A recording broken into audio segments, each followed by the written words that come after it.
Hey everyone! So if you've seen the title of this video, then you know today I'm going to be rating and reviewing every single book I've read so far in 2025. And I'm really excited about this video. I've wanted to do it for a while. I have quite a few of the physical books here with me, so I'll show you all the physical books, and the other ones were mostly through Libby. So I'm going to rate the book out of 5 stars, give a short little blurb, and talk about things that I liked about the book, things I disliked, and I will try to keep it spoiler free, but if there are spoilers, then I will definitely say spoilers ahead, so y'all can watch out for those. So yeah, let's get started. So the first book that I read this year was The Midnight Feast by Lucy Foley. I actually rated this 5 stars. I don't know if I would still rate it 5 stars, but I got really into reading again this year, and so I was just excited to read something really fun. It's a thriller, so I got through it super quickly. It was just fun, exciting. I liked the writing. I thought it was pretty fast-paced, which I like in a thriller. The premise is basically that there's this huge new hotel called The Manor. It's really bougie and fancy, and it's kind of about class differences, and there's a murder. I just thought it was really good. I don't know if I would rate it 5 stars now, today, having read all the books that I've read so far this year, but for me, it came at the perfect time, and it was fun and exciting, and so I gave it 5 stars. And sometimes that's just how I rate books, just kind of based on vibes and how I felt at the time. Okay, so the second book that I read this year was Eve, How the Female Body Drove 200 Million Years of Human Evolution by Kat Bohannon, and I also gave this 5 stars. This is a huge book. I think it's over 500 pages. Yeah, so it's 624 pages, so it was a lot to get through. I initially started reading it on my Kindle through Libby, and then I switched to an audiobook because I found it was a lot easier for me to just listen to the audiobook. There are a lot of footnotes that give you a ton of information, but I will say it's a little bit overwhelming. So when I first started reading, I thought I need to read every single footnote that there is. But as I kept reading, I kind of just picked the footnotes that I was interested in learning more about, and I read those. Without the footnotes, I bet it's like 100 pages shorter or something like that. It's an amazing book, and it taught me so much, and I learned things that I didn't even know, and honestly, I feel like everyone should read this book. Like, everyone in the world should read this book. I don't know if they would because it is so long, but this was truly an amazing read. It made me understand my body and my brain a little bit better. 5 stars. I think it's amazing. So the third book that I read is All Fours by Miranda July, and I got the hardcover copy of this just because it was a brand new book and I needed to read it for a book club, so I needed it quite quickly, and the Libby wait was way too long. So I got the hardcover for this one, and I rated this 3 stars. I think that this book just wasn't for me, and that's totally okay. I picked it up because I was reading it in a book club. It honestly just kind of fell flat. The book description said that it was about this woman in her mid-40s who is kind of going through a transformation, and she is questioning a lot of things in her life. She is a mother, and she's a wife, an artist, and she is basically just having a little bit of a midlife crisis and trying to figure out what she truly wants. I thought this was like a really interesting idea, but honestly, the way that it was executed, I wasn't that interested in it, and maybe that is something about my age and like where I'm at currently in my life, where I couldn't really relate to a lot of the things that they were talking about this book, like being a mother and how your identity changes when you become a mom and you have a child and all these different things. Yeah, basically, I just didn't like this book that much, which is totally fine. And so I gave it 3 stars. It wasn't like the worst book I've ever read, but I don't think I would recommend it to people. I usually like books that are about women like exploring their identities or just figuring out like what they really want in the world, kind of like Woman in Crisis. I think that's an interesting thing to read about and see how the characters like come out of it. But this one just wasn't it for me. Okay, the next book that I read was Strange Sally Diamond by Liz Nugent. I think that's how you pronounce her last name. If not, sorry. And this one I also gave 3 stars. I read this for my thriller book club, and honestly, it was just a little bit too dark for me. The beginning of the book is that there's this woman, her name is Sally Diamond, and she's a bit of a recluse. Like, she doesn't really talk to people or hang out with other people, and basically what happens is she tries to incinerate her dead father. So that's like quite the explosive beginning. I'll try not to spoil it, but basically there are just a lot of extremely dark themes in this book that I personally didn't really want to read about. I know that some people love thrillers. This one just personally wasn't it for me. It felt a little bit too realistic and like real life. That bothered me. So yeah, I gave this one 3 stars. It was also kind of long, like a little too long in my opinion. It was 312 pages, which isn't that long, but I felt like it could have been shorter, to be honest. And this is a little bit of a spoiler here, but I really didn't like the end of this book. It wasn't very satisfying, and I was pretty frustrated that Peter/Steve essentially got away with everything, and he planned to do the same thing to a different woman. And that just really bothered me. I didn't really see like what is the point in doing that in this book. Also, still a spoiler, but I really hope that Sally, made her way back to her friends, because that was one part of the book that I really did like and I thought was really beautiful, that she was like opening up to people and making these connections with friends. And even though she is like isolating herself near the end of the book, I kind of have hope that maybe she will find her way back. Okay, coming in at number 5 was Lifeform by Jenny Slate. I also got the hardcover copy book for this. I liked this book a lot, but I gave it a 3 stars. I read Little Weirds a couple of years ago and I absolutely loved it. It was like a 5-star book for me. No notes, loved it. I've gone back and reread it several times because I just really love the way that Jenny Slate writes. So I was a little bit disappointed by Lifeform. The first half was incredible. Some of the essays were like exactly what I needed to read at that time, but the second half fell a little bit flat for me, so that's why I ended up giving it 3 stars. But I will say, Jenny Slate's descriptions of what it's like to be a woman and recognize how your body is changing with age are so spot on, and the societal like implications of that, it was so well written. And I read this while I was reading All Fours, so that was definitely an interesting experience because both of these books are kind of about like motherhood, what that's like. So I definitely got a different experience reading these two together than I would have if I just read them separately. I thought I would share some of my favorite quotes from the book as well with y'all. I am a big believer in writing in your books and marking them up. And I know some people hate that, but I love it. I just think it makes my book like so much more personal to me. And I love underlining bits that I really love. So one of the bits that I underlined and starred was, I should learn to tolerate possibly being disliked by someone who does not totally understand me. I cannot make everything perfect, but I can work on my side of the problem. I really loved that one. Okay, and then another one I really liked was, I will always be sorry for the ways I terrorized myself and it ran on to you. But I also know that for a while, I really could not do anything but what I was doing. I was limited by injury. And then a final one here. This is a sign that I actually do know how to be here, by myself or with others, because it is just really fun and good to do these things, and they are allowed and people understand why I'm doing them, and it is not disturbing. It is normal. I just love the way that she writes. It's so straightforward and honest and raw, and I really appreciate that about her as an author. Okay, book number 6 is Daisy Jones and the Six by Taylor Jenkins Reid. What are the odds?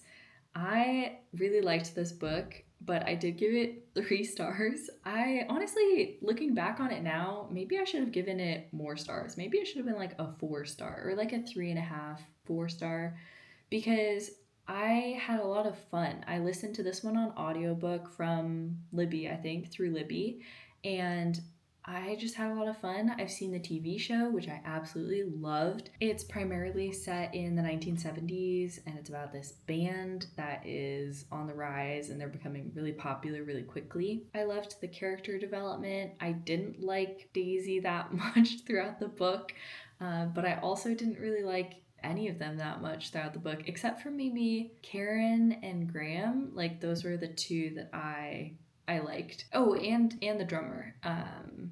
Warren. So yeah, other than Warren, Graham, and Karen, I really didn't like the other main characters in the band.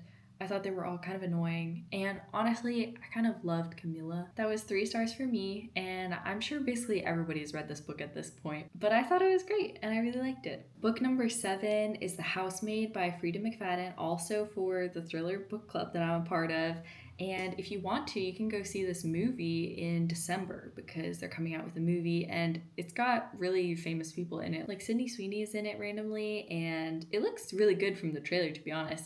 It looks like it's going to be maybe better than the book. And I rated this 3 stars. I was just really annoyed because I think from maybe the second chapter, I guessed who the main like evil person was. And so reading the rest of the book, I was just kind of like, okay, yeah, but I know who it is. And it was kind of frustrating. The premise of this story is there's this woman and she is taking a job as a housemaid at this rich person's house. And at first, everything seems fine, but as time starts to go on, she notices more and more like strange things happening. And she's really confused about what's going on in the house and who is nice and who is not, basically. Because I already kind of knew it was going to happen because I guessed who it was going to be. It just wasn't that fun of a read for me. It did feel like there was like some mild racism with the groundskeeper, which felt really weird and like unnecessary to put in there. And I just didn't really like this book that much. I think what I'm learning is just that thrillers are not really for me, and that's totally okay. But yeah, I gave this 3 stars. Book number 8 is Intermezzo by Sally Rooney. I've read a couple of other Sally Rooney books. I've read Conversations with Friends and Normal People, and I've actually watched both of the Hulu series as well. And I liked those pretty well. Normal People I loved. Conversations with Friends was like kind of okay for me. But this one, this is so different from her other books so far. I thought it was super interesting, the writing style, but honestly, it was just like a little bit too long. So this is 450-ish pages, and I just thought that was a little bit too long. The plot of this book is basically about 2 brothers, Peter and Ivan. Ivan is a competitive chess player and Peter is a lawyer. They're just very different people. So it's basically about them reconciling their differences, getting closer as siblings, and also it's a story about grief and how that changes you. I thought it was good, but I don't know if I would read it again, which makes me think maybe it wasn't as good as I think it was. I thought it was really difficult to be in the head of someone who's going through what is like arguably a very bad mental health crisis.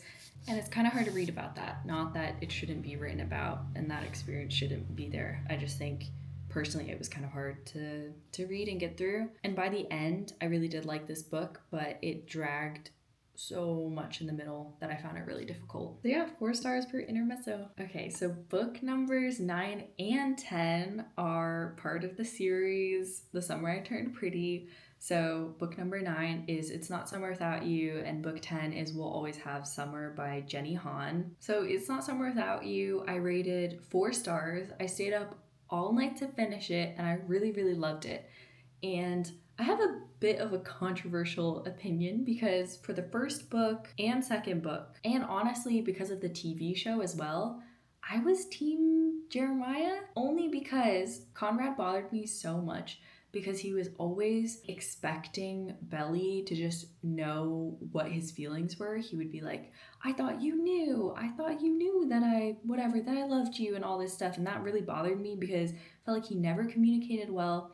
I know that both of them were dealing with, this is spoilers, but both of them were dealing with the loss of their mother, which is obviously a huge thing. And that's like not what I am faulting him for here. I just mean like from the beginning, his communication, I think, to Belly was always really bad. And from my perspective, at least for the first 2 books, Jeremiah was like really good to her. And I liked that she was like happy with Jeremiah. She wasn't always like feeling insecure and needy and all these different emotions like she was with Conrad. So the second book I gave 4 stars and I was really excited to read the third. The third one I gave 2 stars. Honestly, maybe like 1.5 stars if I could do half stars on Goodreads. But I was so glad to finish this book. I almost didn't even want to finish it. I felt like Jeremiah turned into a totally different character. And I just really disliked that. I understand. It kind of felt like the author wanted Belly to end up with Conrad, and so she just kind of like changed Jeremiah's character to fit that, and that really bothered me. And also getting married at 18 just to distract from the fact that, Jeremiah like slept with someone else was crazy to me. And it was really clear that Belly wasn't excited about it from the start. It was just like in her mind the way to patch things up. But yeah, by the end of this book, I didn't want Belly to end up with either one of them. Like, not Jeremiah, not Conrad, just herself, and figure some things out about herself, hopefully. But yeah, I gave this one a 2-star, and I don't think I would reread the series. I'm really interested though to see how the rest of the TV show goes, because I am very invested in the TV show, and now I am on Team Conrad. So we'll see how it goes. My reading challenge for the year is 25 books, which last year I didn't read even 10 books, I think. I'm just getting really back into reading this year. So 25 is a lot, but I think I can do it. Okay, so the 11th book that I read this year is The 7-Year Slip by Ashley Poston? And I gave this 4 stars. I thought it was pretty good, quite a quick read. Okay, this isn't really a spoiler because it's on the back of the book, but if you don't want to even read the back of the book, you want to be totally surprised, then yes, this will be a spoiler. But basically, it's about this woman named Clementine, and her aunt has an apartment. The apartment is magical, and she doesn't really know what that means until one day she walks in and realizes that she is 7 years in the past. Basically, this is a love story, and it's about 2 people that meet that are at different points in time, and how can they reconcile that, and how will they get together? I don't know. But I thought it was really cute. It was a cute and pretty quick read. 4 stars. I thought it was good. Okay, so the next book that I read is Everyone in This Room Will Someday Be Dead by Emily Austen, which is quite a provocative title, if I do say so myself. And this is quite a short book. I read it fairly quickly, and I thought it was very moving. It's about this woman, Gilda. She gets a job at a Catholic church as a receptionist. She is atheist and she's also a lesbian. So it's an interesting dynamic working at a Catholic church, and she obviously doesn't tell anyone there. It's just a really interesting character study. It asks a lot of deep questions about existentialism, about death, about all those kinds of questions and feelings and thoughts that you might have sometimes that you just don't want to even address or you don't want to ask out loud. I thought this was a really good book. It was pretty dark at times, but also I was laughing out loud at times. Like, there's this really funny line about why we have so many cross-shaped things when it's kind of strange, because that's like where Jesus died, like on the cross. And she was saying, if Jesus was killed by a noose, like, would we be wearing little necklaces with little noose on them, things like that? I was laughing out loud at parts. I thought it was really funny, but it's definitely balanced out with some very dark stuff. So yes, 4 stars. I thought it was really good. Probably won't read again just because it was pretty dark, but you never know. And she also has a book that is on my to read list called We Could Be Rats, which another interesting title, and I think it's also kind of dark, but I liked this one, so maybe I'll start reading the next one. Okay, we're reaching the end here, which I'm kind of sad about, to be honest. I've had a lot of fun talking about these books that I've read so far. Book number 13 is Atmosphere by Taylor Jenkins Reid. This is really popular right now, and I could totally see this being made into a series or a movie the same way that Daisy Jones and the Six was. This is the same author as Daisy Jones and the Six, and she also wrote The Seven Husbands of Evelyn Hugo, which I think is also really popular and really well liked. I absolutely loved this book. Like, this is for sure my favorite read of 2025 so far, if not in like top 5 books that I've read. So obviously this is 5 stars from me. It's about a woman named Joan Goodwin, and she wants to be an astronaut, and eventually she goes through all the training and everything, and she has the chance to go on a space mission. So it's set in the 80s, and it's all about astronomy, space, love, identity, ambition, self-worth, some existentialism, family dynamics, collectivism. There's like so many different things in this book. I will say I loved the pacing of this. I have read quite a few books this year where I just feel like the pacing is really off and it's not engaging and it doesn't get you excited. This book keeps you engaged basically every second. And it starts off with a very big event that happens, and then it kind of just takes off from there. And I like how she balances between action and character development. And I think the characters are developed so well in this book. You really feel deeply for everyone's like struggles. I stayed up really late to finish this one, and I was sobbing through the last maybe 20 pages or so. It is such a good book. I would highly, highly recommend if you're interested in any of those things, space, the 80s, a love story, definitely pick this one up and read it because it is so good. I loved it a lot. One of my favorite quotes from this book is, "The adults spend most of their days looking down. They fall in love and make mistakes and learn new things and feel tired. They lose people they love and fail themselves and change or never change. They get new jobs and fall out of love and convince themselves that if they just get this one thing, they will finally be happy. Day in and day out, the earth keeps spinning and revolving and sailing through the Milky Way. That is why time never stands still." Truly amazing book. I will definitely be rereading this. Out of this whole video, I would definitely recommend this book the most. I just think it was incredible. Okay, shout out if you made it to the end. This is book number 14. This is the last book that I read in 2025 so far, and it's Piglet by Lottie Hazel. I think that's how you pronounce her last name. This is an interesting book. I gave it 3 stars. So the premise is that there's this young woman and her nickname from childhood is Piglet, and you find out later on in the story why her nickname is Piglet. And she's engaged to her fiance. They're set to be married very soon. And then 2 weeks before the wedding, he confesses something horrible to her. This is a spoiler for the book, so if you want to skip, you can skip. The one thing that really, really frustrated me about this book is that you never find out what her fiance did. I totally understand that's a creative choice and totally respect that, but it drove me kind of crazy not knowing what it was that he did. And I wanted it to be clever. I didn't want it to just be like, oh, he cheated on her, because I would think that's like a little bit too obvious. I found it difficult to find the motivation to keep reading this because I was like, if I don't know what he did, like how am I supposed to know how to react, kind of? I thought the depictions of food in this were incredible. She really captured that weird relationship that women have with their bodies and with food. I was kind of frustrated by the ending.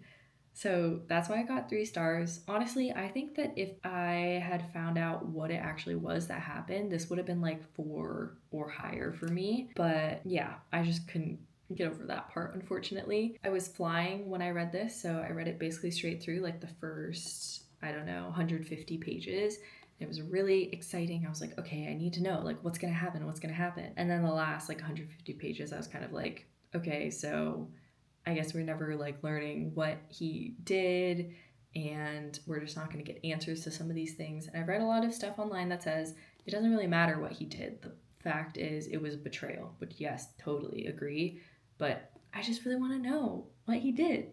So, yeah, this is 3 stars from me, and that is the final book that I've read so far in 2025. Yeah, I hope y'all enjoyed this video. Let me know if you've read any of these books, what you thought, if you wildly disagree or agree with my ratings or reviews. Let me know. It's so interesting because 2 people can read the same book and have totally different experiences of it, and yeah, I'm really open to that. And honestly, I'm open to rereading these books at some point. Maybe I'll come back to one that I gave 2 stars and I'll say, this is a 5-star for me now. I don't see that happening with the Summer I Turned Pretty series, but that's just an aside. That's something different. I'll be making another one of these videos at the end of the year, so if you want to see that, please subscribe and like this video if you liked it, and I'll see y'all in the next one. Thank you all so much for watching. Bye!